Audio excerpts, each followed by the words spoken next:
Y decíamos que el plexo cervical era el encargado de dar inervación motora y sensitiva a la región muscular del cuello, ¿no? La región anterolateral del cuello. ¿Por qué? Porque la región posterior también tiene inervación motora y sensitiva, pero obviamente es dada ya por las raíces posteriores de la médula espinal, ¿no?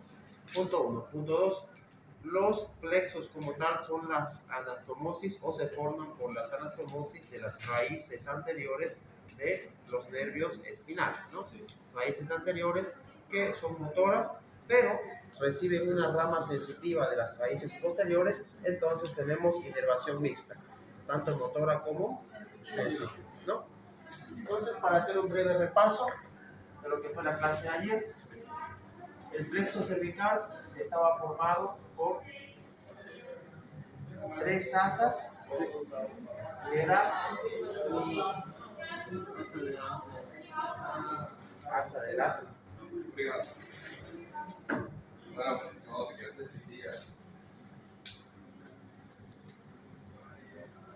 asa del atlas, asa y tercera asa. ¿Cierto? Voy a dar un poquito de aquí. Sigue. Luego, vamos a ver si estoy mejor. Teníamos 4 ramas que eran superficiales, ¿cierto? Sí. Que son una nace de la segunda asa del axis, es la cervical, ¿cierto? Sí. Aquí nace una, lo pinta, el chico de los plumones se lo acabó. Mi marcador lo usó todavía. La rama cervical transversa o simplemente transversa cervical, ¿cierto? Esa es la primera, ¿no? La primera, esa rama superficial. Es un pequeño repaso de lo que fue la clase del día de ayer. De la asa del atlas o a veces también del asa del axis, de cualquier asa, nace la segunda rama, que es la rama auricular, ¿no? Luego del asa del atlas nace la rama mastoidea y finalmente de la tercera asa la supraclavicular. Supra, arriba de la clavícula. Esa es la que se trifulca, ¿no? Trifulca, supraclavicular, ¿no? Es un pequeño repaso simplemente porque estas son las 4 ramas superficiales que son sensitivas, ¿cierto? La rama supraclavicular, como su compañero B indica, es la que a nivel de la clavícula, ¿no? Aquí tenemos el acromio clavicular. Aquí tenemos la escápula. Aquí tenemos la rama supraclavicular que viene y se trifurca en una rama supraesternal, la supraclavicular como tal, que es la que debería llamarse supraclavicular, y la rama supraacromial, ¿no? Porque aquí tenemos la cabecita del húmero, y aquí tenemos el húmero como tal. Aquí tenemos el hombro.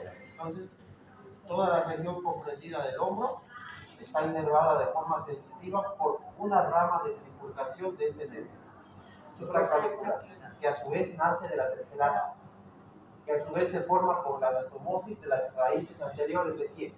Aquí tengo C1, C2, C3, C4. Raíz anterior de C3 por raíz anterior de C4 forma tercera asa.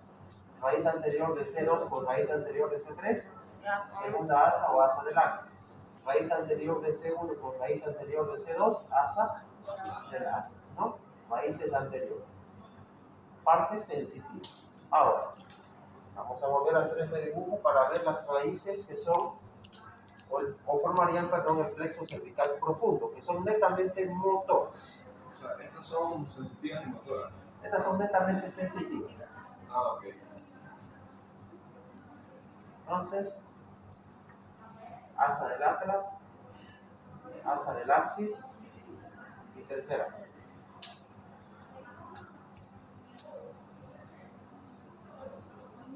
Vértebra cervical 1, vértebra cervical 2, vértebra vértebra cervical 3, vértebra cervical 4, ¿no? Y por aquí tendríamos los discos intervertebrales, ¿no? Que están separando cada uno. Ahora bien, el plexo cervical profundo se caracteriza porque, como su nombre bien indica, las ramas o las raíces que nacen de este plexo se encuentran por detrás del músculo esternocleidomastoideo, ¿no? Son bien profundos, porque el plexo cervical superficial, cuando ayer lo dibujábamos, veíamos que, por ejemplo, la rama cervical transversa rodea el esternocleido, las ramas superficiales se pueden observar, vamos a tratar de observar, aquí se pueden ver algunas de esas ramas superficiales. El plexo cervical profundo se caracteriza porque está por detrás del esternocleidomastoideo y es bastante complicado encontrarlo. Y es netamente motor, ¿no?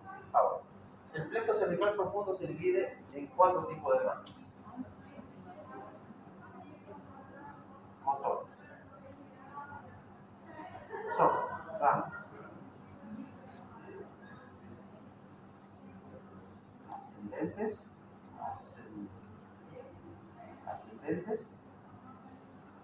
descendentes, internas y externas. 4 tipos de ramas: ascendentes, descendentes, internas y externas. Bueno, al igual que hicimos con plexo cervical superficial, vamos a ver que las ramas ascendentes, descendentes, internas y externas se originan de una asa en común, o pueden ser la combinación de ramas que nacen de la segunda, la tercera y la primera, o simplemente de la tercera o simplemente de la segunda. Bueno,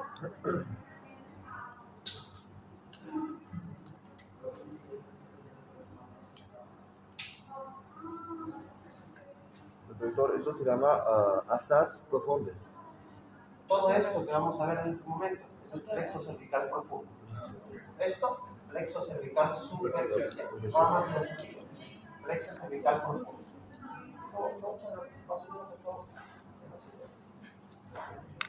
Este igual, por favor. No, se seca más así. Doctor, Se lo deja pasar. solo vamos a avanzar el plexo cervical, vamos a avanzar Vamos a ver plexo cervical, plexo braquial. Vamos a tratar de aprender la parte teórica y la identificación, por al menos de los 2 plexos más importantes que podemos observar, que son el cervical y el braquial, que están aquí trabajados. El semestre pasado trabajamos el plexo braquial, que es el de acá. Entonces podemos observar el libro. El plexo cervical lo trabajamos, pero obviamente como han venido otros profesores y han venido alumnos a practicar, en algún momento han ido rompiendo los nervios, han ido dañando el cadáver. Pero bueno, se puede observar algo se puede rescatar. Entonces, comenzamos con las ramas ascendentes, que son 2. Estas 2 ramas ascendentes del plexo cervical profundo nacen de la primera asa o asa del atlas.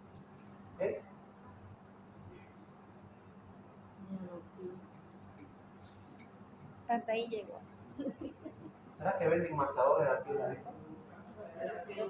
Sí. ¿Alguien tiene efectivo? ¿Puede comprar? ¿Tiene efectivo? Compra un marcador rojo y un marcador azul, por favor. De ahí yo te devuelvo. Anotar todo. ¿Ya? Sí. Me dice que te devuelva porque yo entiendo que el estudiante de medicina puede ir Ahora, de asa del atlas van a nacer las 2 ramas ascendentes, que son la rama con el músculo recto anterior menor, que son músculos prevertebrales. ¿Bueno? Y la rama para el músculo recto lateral. Asa del atlas.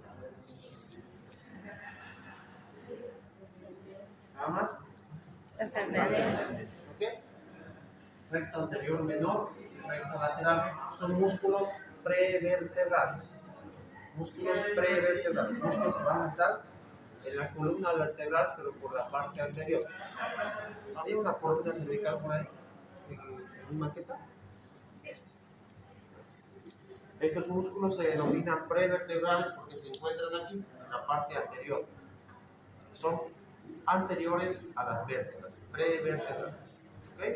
Aquí incluso podemos observar el sitio por donde emergen los nervios cervicales. ¿Okay? Las ramas descendentes también son dos.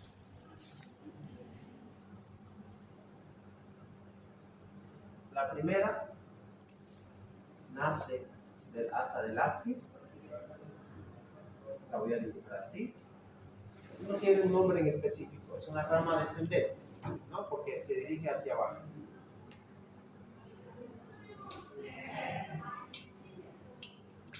Perfecto, gracias. Ahora, aquí viene algo interesante.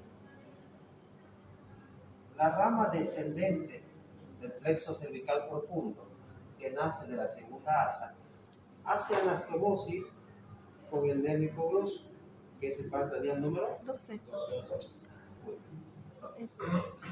Por aquí está el par craneal 12, hipogloso, desciende, hace anastomosis con una rama descendente del plexo cervical profundo, ¿okay? Que nace a nivel de la segunda asa. A esta anastomosis se la conoce como asa del hipogloso. ¿Okay? Entonces, la rama descendente que nace de la segunda asa, plexo cervical profunda, hace anastomosis con el nervio hipogloso, o par craneal 2. ¿Okay? A esta combinación, a esta anastomosis se le conoce como asa del hipogloso. Ahora, esta asa del hipogloso tiene la siguiente función. Va a inervar de forma motora a los músculos infrayoideos, que son 4, ¿cierto? ¿Cuáles son los músculos infrayoideos? Estiloideo. Infrayoideos. Este homóplato está tirado. Este homóplato está tirado, entonces va a inervar externo, No, externo.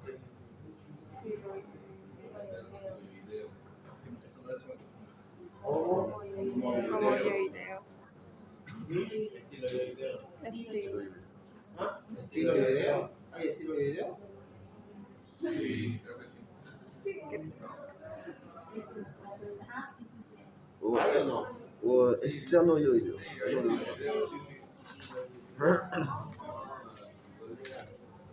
Este homóplato está tirado externo, pleoideo.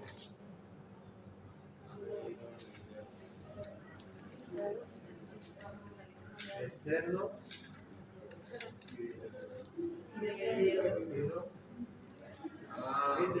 ¿No? Ahora, falta uno, ¿cierto? Que es el músculo tiroideo. El único músculo que no está inervado de forma motora por el asa del hipogloso va a ser el tiroideo. ¿Okay? Entonces, este lo vamos a colocar en rojo, el tiroideo.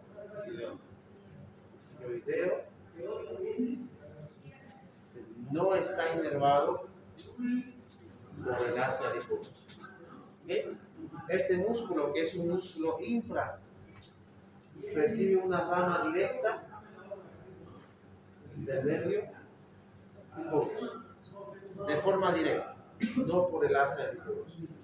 El asa del hipogloso solamente inerva de forma motora al esternocleidoideo, al homoyoideo y al esternocleidoideo.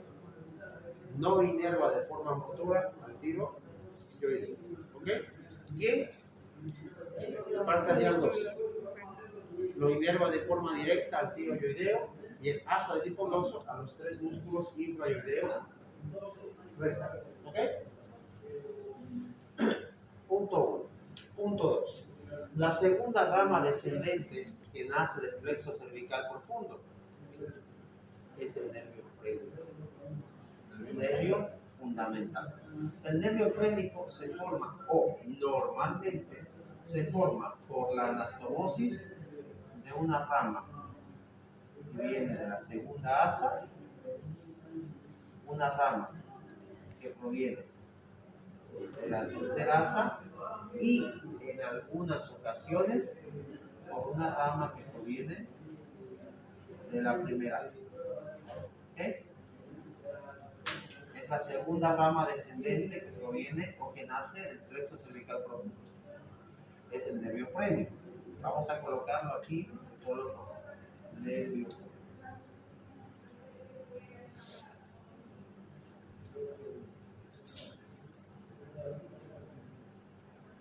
Sin duda alguna, el nervio frénico es la rama nerviosa más importante que forma el plexo cervical. ¿No? Vemos por favor. Nervio frénico, rama descendente del plexo cervical profundo, que se forma normalmente por la anastomosis de una rama de la segunda asa, de la tercera asa, en algunas ocasiones una que proviene de la primera asa. Ambas o las tres ramas hacen anastomosis, pueden ser dos, y forman un nervio frénico, tanto derecho como izquierdo, obviamente, ¿no? Porque hay dos plexos cervicales, derecho y izquierdo. Muy bien. Este nervio frénico también recibe el nombre de nervio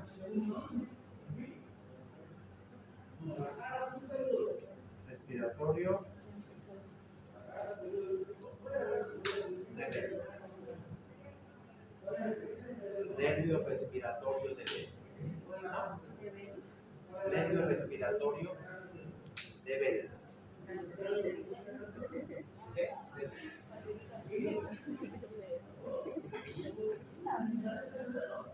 Es un músculo inferior. Está abajo.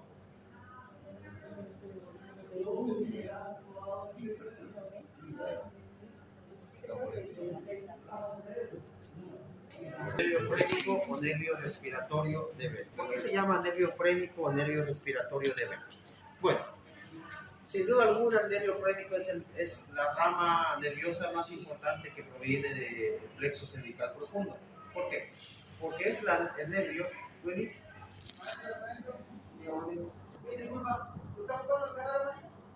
¿Desde acá? ¿Todavía?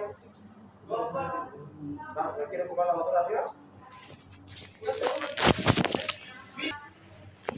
El nervio frénico es el nervio más importante que nace del plexo cervical profundo y se llama nervio respiratorio de Bell porque este nervio frénico será el encargado de dar inervación a este músculo que es el músculo diafragma.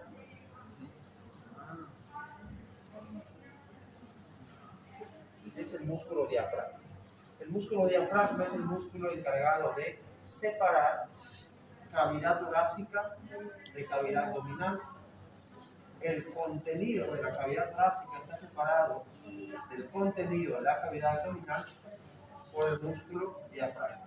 Ahora, el músculo diafragma es un músculo de la respiración por excelencia. ¿Por qué?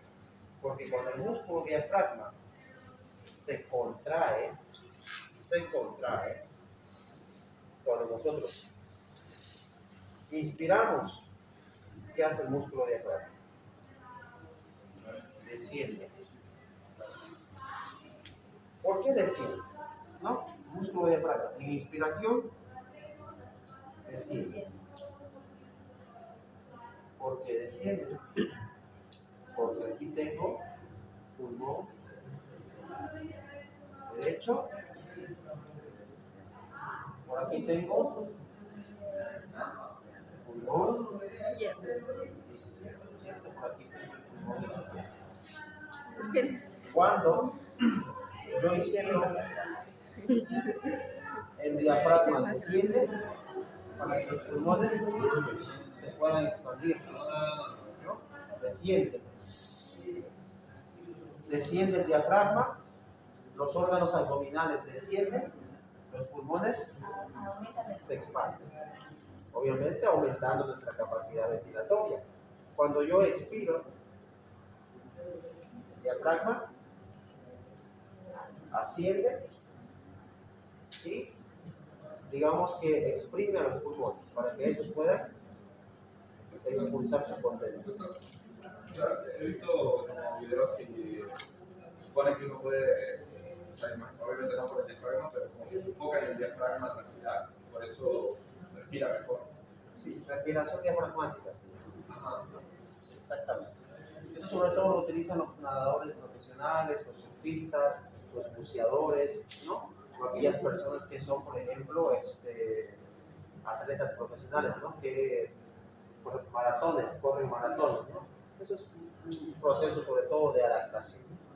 Ahora, el nervio respiratorio, nervio frénico, es parte del plexo cervical profundo y es el encargado de dar inervación motora al músculo diafragma. Si seguimos un poco el trayecto del nervio frénico, varía del lado derecho al lado izquierdo, ¿no? Es decir, que las relaciones del nervio frénico por el lado derecho no son las mismas que por el lado izquierdo, ¿no? Entonces, Perdón.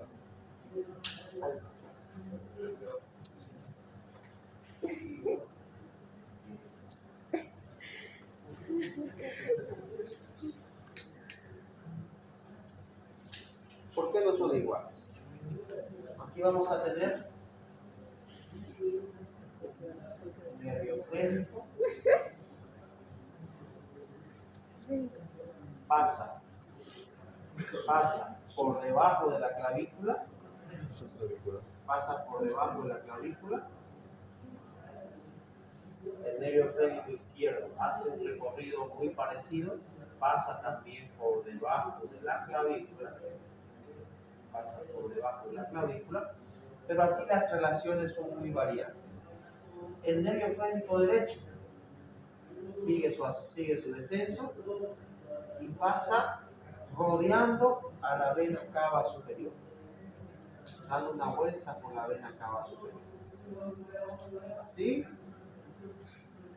llega al diafragma y comienza a dividirse, ¿no? Rodeando a la vena cava superior, la rodea a la vena cava superior.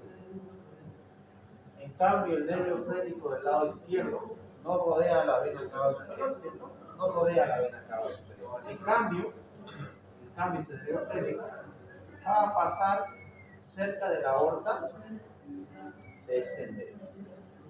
Va a pasar cerca de la aorta descendente y comenzará a dividirse.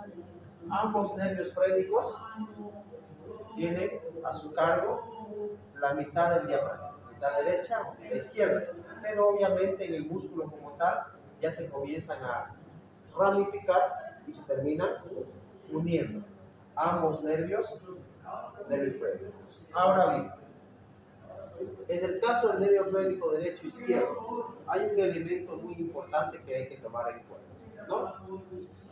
Dentro de los músculos de la región del cuello, tenemos el esternocleido, el músculo cutáneo del cuello.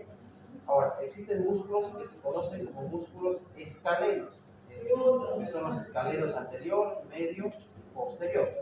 Estos escalenos reciben este nombre justamente porque tienen forma, o se organizan como si fuese una escalera.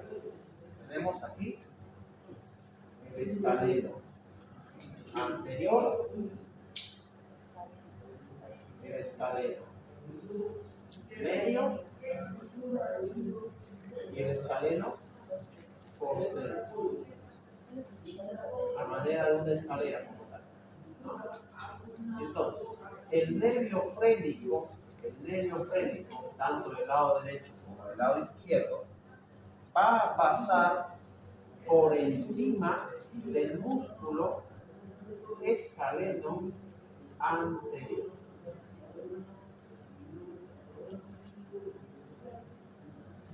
Cabalga sobre el músculo escaleno anterior.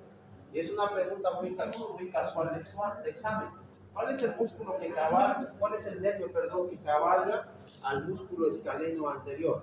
El nervio frénico, sea derecho o sea izquierdo, eso es indistinto, ¿no? El nervio frénico es el nervio que cabalga al músculo escaleno anterior. A nivel torácico se relaciona con la vena cava superior, frénico derecho.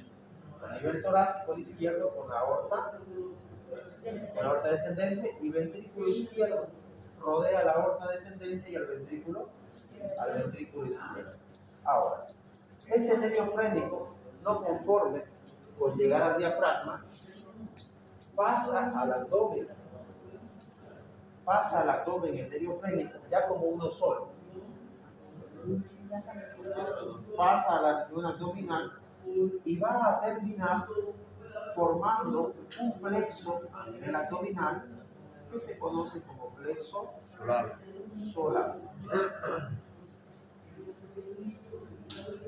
que está formado por justamente nervios intercostales. Que recordemos, los nervios intercostales son raíces anteriores de la médula espinal que no están formando plexos a nivel torácico, pero sí forman un plexo a nivel abdominal. Y ese plexo se llama plexo solar y recibe ramas del nervio frénico, que es rama descendente del plexo cervical profundo. Ahora, como este nervio es tan importante, ¿no?, tiene patologías que también son de mucha relevancia. Una de las más frecuentes y más comunes, afortunadamente, y de las más habituales del ser humano, es el hipo. El hipo. ¿Saben qué es el hipo, no? Sí. ¿A quién no nos ha dado hipo? ¿No? ¿No? Una vez al día, una vez por semana nos da hipo. Cuando consumimos un alimento muy frío, un alimento muy caliente, cuando, por ejemplo, hablamos mucho, en mi caso, por ejemplo, o cuando estamos consumiendo algún tipo de alimento y hablamos durante el consumo. O sea, hay múltiples razones por las cuales nos puede dar hipo. ¿Qué es el hipo? No es más que una sobreexcitación del nervio frénico. Se sobreexcita, se estimula demasiado. ¿Y qué hace el nervio frénico cuando se estimula? Contrae al diafragma, lo contrae. Es por eso que no.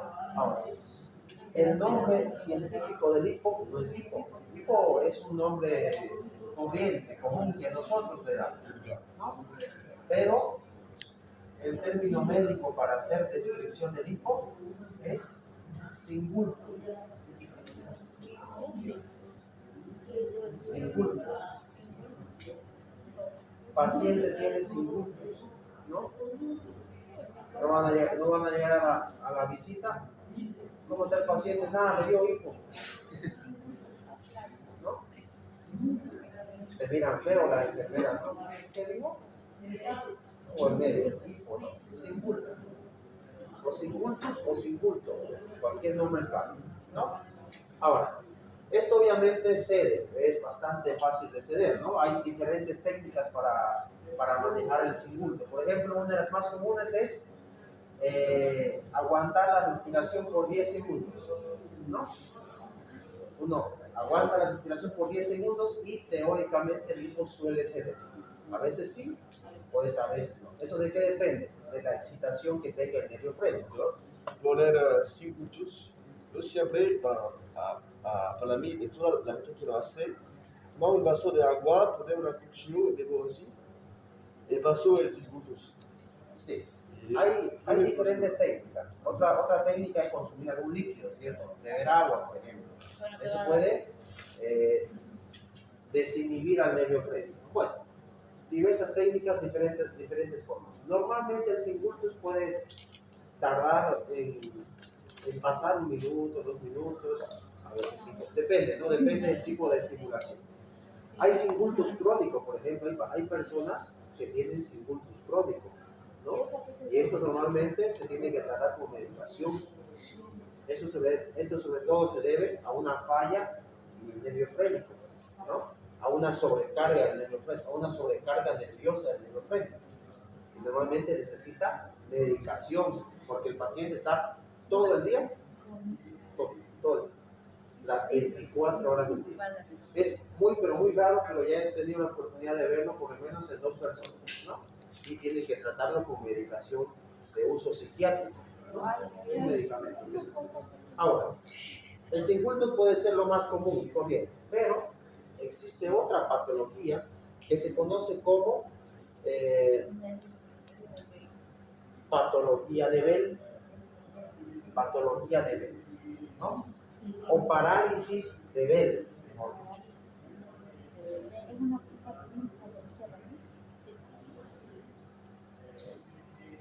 Parálisis de Bell. ¿Por qué se caracteriza la parálisis de Bell? Esta puede ser unilateral o bilateral. Se caracteriza porque hay una falla en el nervio frénico. Hay una falla en el nervio frénico. No está siendo estimulado el nervio frénico.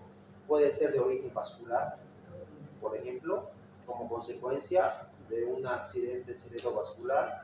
Puede ser de origen pulmonar, una insuficiencia respiratoria, como el caso del COVID, por ejemplo, donde se precisa asistencia mecánica, ¿no? Ventilación asistida. Puede ser de origen netamente nervioso, del propio nervio. Puede ser por una lesión cervical, supongamos que hay una lesión de la médula espinal a nivel cervical, un trauma cervical, por ejemplo, puede llegar a dañar las raíces que forman el nervio frénico, lo que trae como consecuencia una parálisis del músculo diafragma. Y esta parálisis es obviamente letal, ¿no? Puede traer consecuencias letales. ¿Por qué? Porque al estar paralizado el diafragma, los pulmones no tienen la misma capacidad ventilatoria. Sabemos que cuando inspiramos, el diafragma desciende, aumentando la capacidad ventilatoria de los pulmones. Cuando expiramos, el diafragma asciende y de esta manera se expulsa el dióxido de carbono. Con el diafragma inactivo, el paciente tiene dificultades para respirar, porque no hay una buena funcionalidad del músculo diafragma, ¿no? Hay tratamientos médicos, hay tratamientos con medicamentos. En algunas ocasiones se tiene que llegar obviamente al tratamiento quirúrgico, y lo que es mucho más complicado obviamente es llegar ya a la ventilación asistida, ¿no? La ventilación mecánica por una máquina, como el caso por ejemplo de los pacientes que tienen COVID-19 con una afectación pulmonar bastante grave, ¿no? Entonces, importantísimo el nervio frénico, la rama nerviosa más importante del plexo cervical profundo, y es una rama de tipo descendente. Muy bien. Tenemos ramas internas y ramas externas. Las ramas internas como tal, son 2. Y normalmente nacen de la primera asa. Y se conoce como rama para el músculo recto anterior mayor y para el músculo largo del cuerpo. ¿Ok? Estas son las ramas internas del plexo cervical profundo. Suelen nacer de la primera asa cervical. Para el recto anterior mayor, porque para el recto anterior menor nace de la primera asa y es una rama ascendente. Y para el músculo largo del cuello. ¿Okay?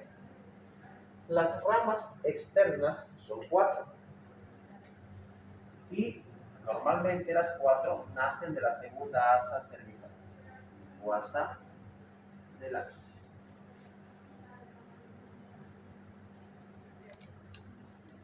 Externas. Ramas externas. Estas ramas externas son 4. La nemotecnia es etal.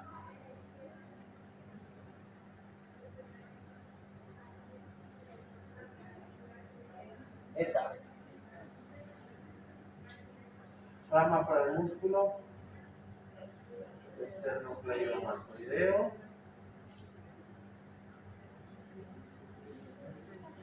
Rama para el músculo trapecio, rama por el músculo angular del omóplato, y una rama para el músculo romboides. Estas son las ramas externas. Nacen de la segunda asa cervical o asa del axis. Esternocleido, trapecio, angular del omóplato y romboides. ¿Ok? Son las ramas externas. Las internas son para el recto anterior mayor y largo del cuello, que normalmente nacen de la primera asa o asa del látex. Las ramas descendentes son dos. Una rama que nace de la segunda asa cervical y se anastomosa con el nervio hipogloso, formando la asa del hipogloso, la cual inerva de forma motora los músculos esternocleidoideo, homoyoideo y esternotiroideo. El tiroideo, que es también un músculo infrayoideo, no está inervado por el asa del hipogloso, sino directamente por el nervio hipogloso. Y el nervio frénico, que se forma por la combinación o la anastomosis de una rama de primera asa, de segunda asa y de tercera asa. Nervio frénico o nervio respiratorio de Bell y todo lo que hemos explicado de este nervio, ¿no? Y finalmente las ramas ascendentes, que son dos y suelen nacer de la primera asa, que son el recto anterior menor del cuello y recto lateral. Estos músculos son músculos prevertebrales. ¿Okay? Son músculos de la región prevertebral. Todos. No. El recto anterior menor, el recto lateral, el recto anterior mayor y el largo del cuello. Sí, son músculos prevertebrales. ¿Okay? Músculos de la región prevertebral. Entonces, eso sería plexo cervical tanto superficial como plexo cervical profundo. Si tomamos en cuenta el número de ramas que nacen del plexo cervical profundo, pues tenemos 2 ascendentes, 2 descendentes, 2 internas y 4 externas, haciendo un total de 10 ramas. 10 ramas que nacen del plexo cervical profundo. Es importante entender que el nervio frénico y el asa hipogloso son las que más llaman la atención de las ramas profundas, ¿no? El día de ayer justamente decíamos que el plexo cervical profundo era el encargado de dar inervación motora al músculo esternocleidomastoideo. Ahora estamos observando de dónde nace esa rama de la segunda asa del axis. Es una rama externa del plexo cervical profundo. No olviden que tenemos un plexo cervical superficial del cual nacen 4 ramas nerviosas, ¿no? Entonces, netamente motor, ¿no? Esto es completamente y netamente motor.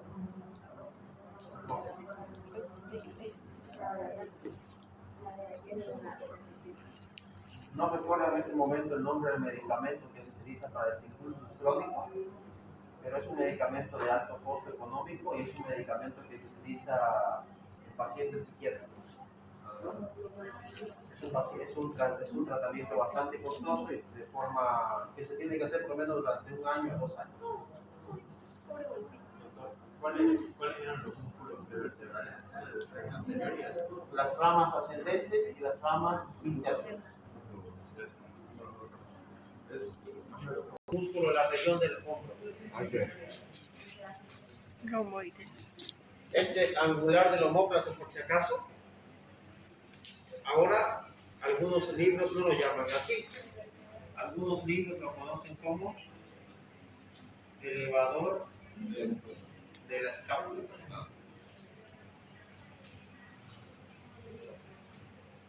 Es otro nombre con el que van a encontrar al angular del omóplato. Entonces, en ese caso, si lo llaman elevador de la escápula, ya la demostré que no sería etal, sería éter, ¿no? Pero el nombre que más se acepta es angular del omóplato. Angular del omóplato. Plexo, segunda cervical, con las 7 vértebras, incluyendo el atlas. C1, C2, C3, C4, C5, C6 y C7. Ya sabemos la diferencia entre cada una de ellas, características generales, características particulares y características individuales. ¿Okay? Ese es un trabajo de la feria del año pasado, ¿no? Donde se expuso justamente columna cervical y sus posibles lesiones. Ahora bien, ¿se acuerdan que yo les decía que, por ejemplo, para el plexo braquial hay un nervio que se conoce como nervio cervical 8, ¿cierto? Sí. Pero no hay una vértebra cervical número 8. Y esto se debería normalmente a una falla en la anatomía. No, ¿cierto? Es simplemente por conveniencia, pues un nervio quedó sin vértebra y para no dejarlo con el nombre de nervio denominado, pues lo llamamos C8, ¿no? Los nervios cervicales, a nivel cervical justamente, se comienzan a contar por debajo del atlas, ¿no? Entonces, supongamos, de aquí está saliendo C1, C2, C3, C4, C5, C6, y aquí estaría C7, ¿cierto? Esta es cervical 7. Y aquí por debajo, inmediatamente por debajo estaría torácica, torácica 1. Entonces, entre C7 y torácica 1 hay un nervio que queda impar, sin vértebra. Entonces, ese va a ser el C8. Y ya T1, la otra rama con T2, T2 con T3, T3 con T4, formando el llamado plexo braquial, ¿no? Ahora, por ejemplo, viendo esta maqueta de plexo de la columna cervical, podemos entender la importancia que tiene el plexo cervical, ¿no? El día de ayer yo les mencionaba, bueno, no sé si les mencioné, hay una patología que se conoce como tortícolis. ¿Han escuchado, cierto? La tortícolis. Creo que en portugués, ¿cómo se llama la tortícolis en portugués? Es torcicolis, algo así me dijeron. Torcicolis, ¿no? Entonces, la torcicolis o tortícolis, como conocemos acá, no es más que una contractura del músculo esternocleidomastoideo, ¿no? Normalmente cuando estamos en una posición fija por mucho tiempo, ¿no? Con el cuello en esta posición, o cuando nos acostamos a dormir, dormimos con el cuello así, ¿no? O cuando estamos, por ejemplo, qué sé yo, en un sofá, pues, entonces eso produce una contractura muscular. Las contracturas musculares no duelen porque el músculo se daña, duelen porque el nervio está presionado. El nervio trabaja bajo presión. Si ustedes ejercitan al nervio, el nervio trabaja. Si no lo ejercitan, pues el nervio no funciona. Lo mismo sucede en las contracturas. En el caso de la contractura del músculo esternocleidomastoideo, es por una presión o una prensión del nervio esternocleidomastoideo, que es una rama externa del plexo cervical profundo, ¿cierto? Punto 1. Punto 2. Una lesión del nervio frénico es muy poco común, Es una rama descendente, ¿no?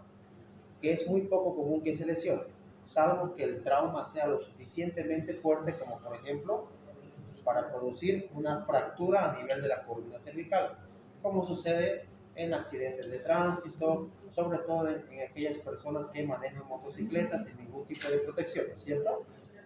Ahora, cuando nosotros colocamos un collarín cervical, lo que estamos protegiendo es la columna cervical. Más que la columna, la médula espinal, que está recorriendo todo el trayecto de la propia columna, ¿no? ¿Han visto alguna vez en las películas cuando alguien asesina a otra persona y le rompe el cuello? ¿Cierto? ¿Han visto, cierto? ¿Será que se rompe la vértebra? No, no se fractura la vértebra. Lo que sucede es que cuando tú haces este movimiento de forma brusca, con la columna erguida, vertical, lo que estás rompiendo en realidad es la arteria vertebral. Lo que lesionas es la arteria vertebral, ¿no? Punto 1. Punto 2. Otra estructura que estás lesionando es el bulbo raquídeo. El bulbo raquídeo, que es parte de la médula espinal. Entonces, cuando una persona asesina, obviamente tiene que saber la técnica, todo, porque tampoco es simplemente doblar el cuello y ya, ¿no? Hay que saber. Cuando hace este movimiento, sabemos que la arteria vertebral asciende desde cervical 6 hasta cervical 1 e ingresa por el agujero, ¿no? Se rompe la arteria vertebral y se rompe el bulbo raquídeo o se lesiona el bulbo raquídeo. La arteria vertebral lleva sangre oxigenada. Y el bulbo raquídeo es el centro de la respiración. Entonces, se corta el suministro de sangre oxigenada y se corta la transmisión o la capacidad de respirar. Entonces, la persona fallece por un paro cardiorrespiratorio. Por un paro cardiorrespiratorio. No recibe sangre oxigenada y no puede respirar por cuenta propia.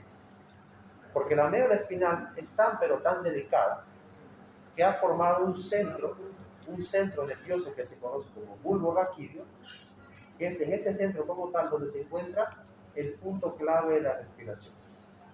En este momento, ustedes y mi persona respiramos porque ese centro está funcionando. Las conexiones nerviosas y neuronales están funcionando al 100%. Es por eso que podemos respirar, ¿no? ¿Qué sucede, por ejemplo, en los pacientes que tienen COVID-19? ¿No? La falla no está en el bulbo como tal, la falla está en los pulmones y en el músculo diafragma, ¿no? Como no hay fuerza para poder respirar, entonces el músculo pues tampoco tiene la suficiente fuerza como para contraerse. A esto tenemos que sumar que los pulmones están dañados, entonces no son capaces de expandirse y relajarse. De esta forma, pues tampoco el diafragma se va a relajar ni se va a contraer. Es por eso que normalmente la mortalidad es elevada. Sigue siendo elevada, ya no como antes, pero aún sigue siendo elevada, ¿no? Entonces, son datos que podemos rescatar de lo que viene a ser plexo cervical. ¿Okay? Una lesión del plexo cervical es muy poco común. Del plexo como tal, muy poco común. De sus ramas, siempre. Por ejemplo, en el caso del hombro, tenemos el angular del omóplato o elevador de la escápula, el romboides, el trapecio. Es muy común que observemos, por ejemplo, lesiones del músculo trapecio y de sus fibras. ¿Por qué? Por alzar un peso muy excedido, por levantar mucho peso, personas que gustan de escalar y ¿no? En el caso del angular de la escápula, que es el que hace este movimiento, elevador de la escápula, es muy común, por ejemplo, cuando estamos practicando algún tipo de deporte y tenemos un choque fuerte, ¿no? Con otra persona o con otra estructura y nos lesionamos el húmero. Eso puede llegar a lesionar, por ejemplo, una de las ramas del plexo cervical, pero no el plexo como tal, porque para eso tenemos a la columna que protege al plexo, ¿cierto? Entonces, importante. ¿Alguna consulta sobre el plexo cervical? ¿Alguna duda sobre el plexo antes de que pasemos a otro tema o no hay dudas? ¿O todo quedó claro el plexo? ¿Sí? ¿Seguros?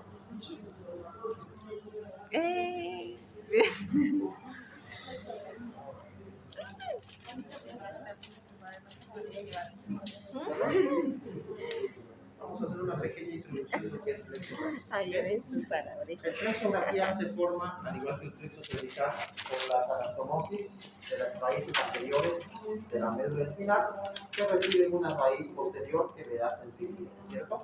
Ahora, ¿cuáles son las vértebras que intervienen en la formación del plexo cervical? Digo vértebras, ¿no? Vamos a colocar con lapicero azul C8, que no es una vértebra, es un nervio como tal, ¿no? Luego tenemos torácica 1, torácica 2, ¿cuál más? Torácica 3 y ¿cuál más? Cervical 8 y T1. T2, T3, T. ¿Así? Solo está ahí.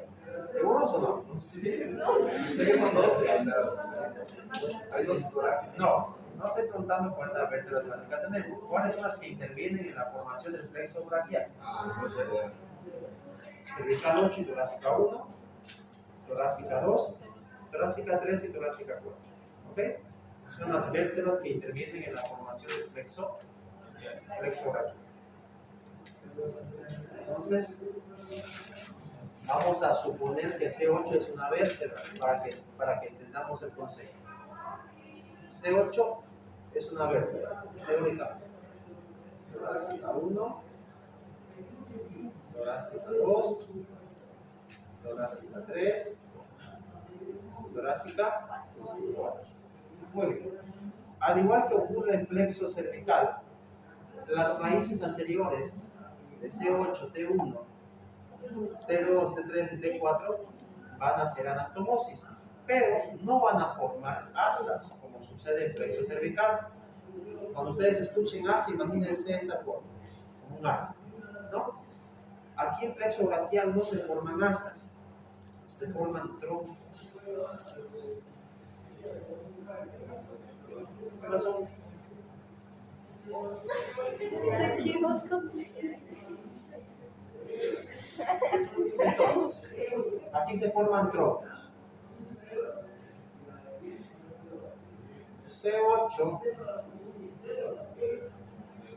con T1 van a formar un tronco. Torácica 2 no se anastomosa con ninguna raíz y forma un tronco solo ella. Torácica 3 con torácica 4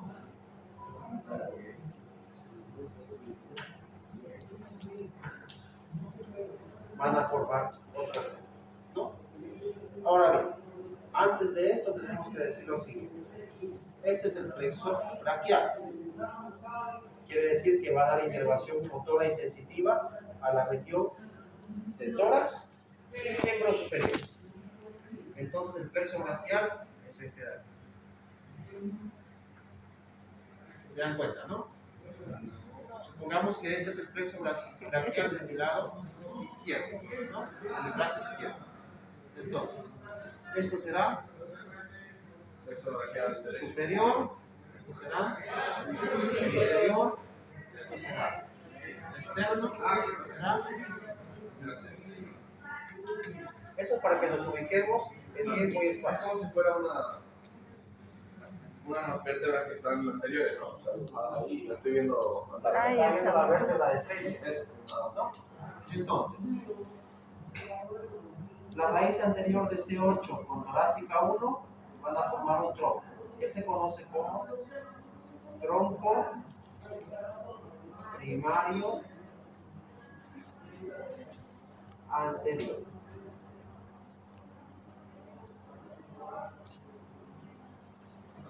Torácica 2 permanece solita, no se anastomosa con ninguna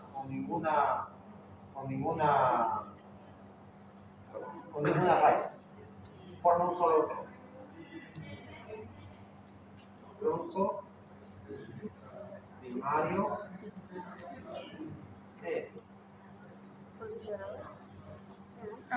T3 con T4, perdón, van a formar un tercer tronco que es el tronco primario. Aquí hay, perdón, tronco primario superior, tronco primario medio, tronco primario inferior. ¿Ok? Recuerda, estamos viendo el plexo cervical del lado izquierdo. ¿Ok? Entonces, aquí tengo yo cervical 8, torácica 1, torácica 2, torácica 3, torácica 4. Entonces, las raíces salen hacia este lado, ¿cierto? Entonces, eso será interno, esto será Superior, inferior. Entonces, tronco primario, superior, medio e inferior. ¿No? Cervical 8, con torácica 1, hacen anastomosis, tronco primario superior. Torácica 2, permanece solito. Doctor, Primario medio. si no hace, Primario medio. si no hace anastomosis, en teoría no es un plexo, ¿no? En teoría no debería ser. Pero lo incluyen ahí. Perdón. ¿Esto de acá? Ajá. Sí, lo incluye porque está formando parte del plexo como tal. Aunque no se anastomosa, en este momento, en este punto, no hace anastomosa. Ah, ok, ya. Pero ahí va a ser anastomosis. ¿Ok? Entonces, tronco primario superior, tronco primario medio, tronco primario inferior. ¿No? El plexo braquial se caracteriza por tener troncos primarios y troncos secundarios. ¿No? De estos troncos secundarios van a nacer las ramas terminales del plexo braquial y las ramas colaterales, ¿no? Ahora,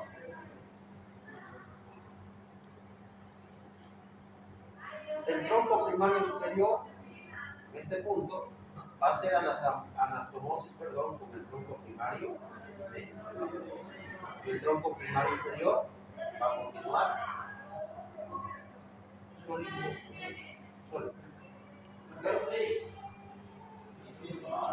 ¿Hasta aquí se entendió? Sí. Esta fase, ¿cierto? Plexo braquial.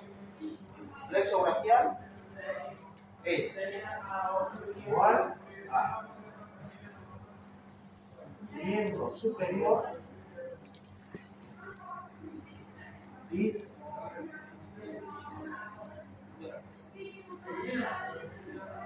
tórax anterior. ¿Okay?